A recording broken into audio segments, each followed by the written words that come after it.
क्योंकि 1984 दे वो काले दिन,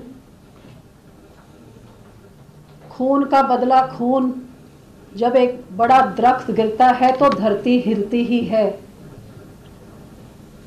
ये शब्द जब देश के प्रधानमंत्री तो कहे गए, दूरदर्शन नेशनल टेलीविजन दे उत्ते खून का बदला खून दे नारे लगाए गए, ते मेरे वर्गे किन्ने सारे पीड़ित परिवार सिगे जिन्होंने जान बचाना औखा सी कि जे वाजपेयी साहब की सरकार बनी तो नानावती कमिशन बनी। 10 कमिशनों के बाद पहली कमिशन जिन्होंने हकीकत 84 के कतलेआम की दर्ज हुई, तो अपनी सरकार के हिस्सा होने के नाते 2014 तो पहली ही साड़ी मांग रही कि 34 साल तो 30 सालों तो जड़ा सानू इंसाफ नहीं मिला सी, इस इंसाफ वाल ये सरकार कोई कदम चके।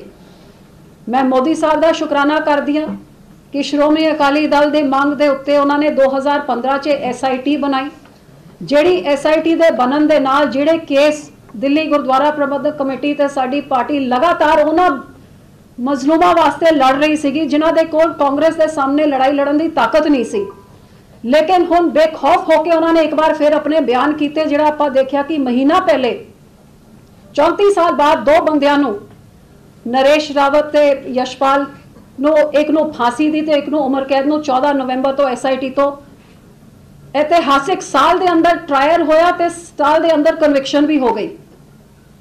इस बेसिस दे नाल होने हाई कोर्ट की जिहड़ी जजमेंट आई है, ये बिल्कुल ही हिस्टोरिक, जिहड़ी व्हील्स ऑफ जस्टिस रोक दी गई सी, आज व्हील्स ऑफ जस्टिस इंसाफ देने वास्ते एक बार फिर तुर गई ने। ये चोर चोर कहते थे, आज मैं कहता हूं खूनी चोर चोर चिल्ला रहे हैं। खूनी, क्योंकि आज जिस प्रकार का दिल्ली हाईकोर्ट का वर्डिक्ट आया है सज्जन कुमार के लिए,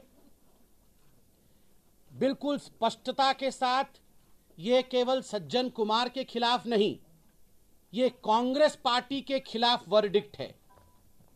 Why did this judgment, why did this truth elude India for so long?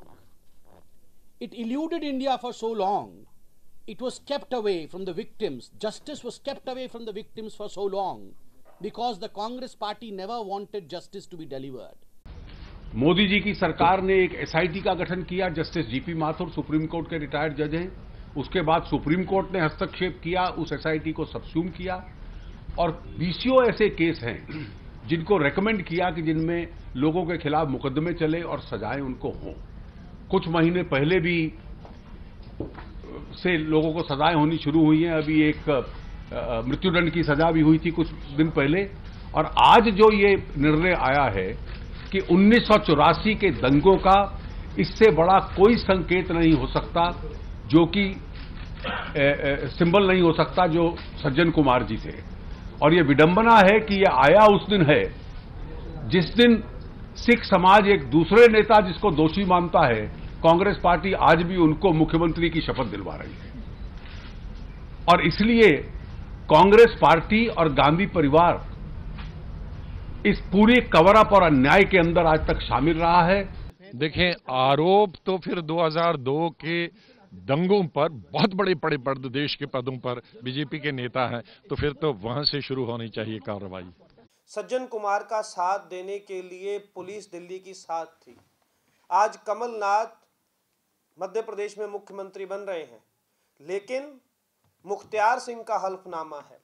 Sanjay Suri Indian express की रिपोर्ट है, पार्लियामेंट में टेबल हुई है, जिसमें कमलनाथ, वसंत साठे और दिल्ली के पुलिस कमिश्नर सुभाष टंडन तीनों गुरुद्वारा रकाबगंज साहब के बाहर खड़े होकर गोलियां चलवा रहे थे और 2 लोगों को जिंदा जला दिया गया।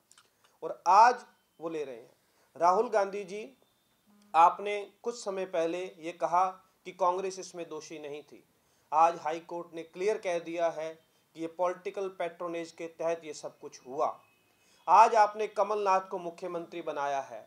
अगर आपको उन निर्दोष लोगों का, उन विधवाओं के आंसू अगर आपको नजर आते हैं, तो पहली बात तो आपको कमलनाथ को मुख्यमंत्री नहीं बनाना चाहिए था।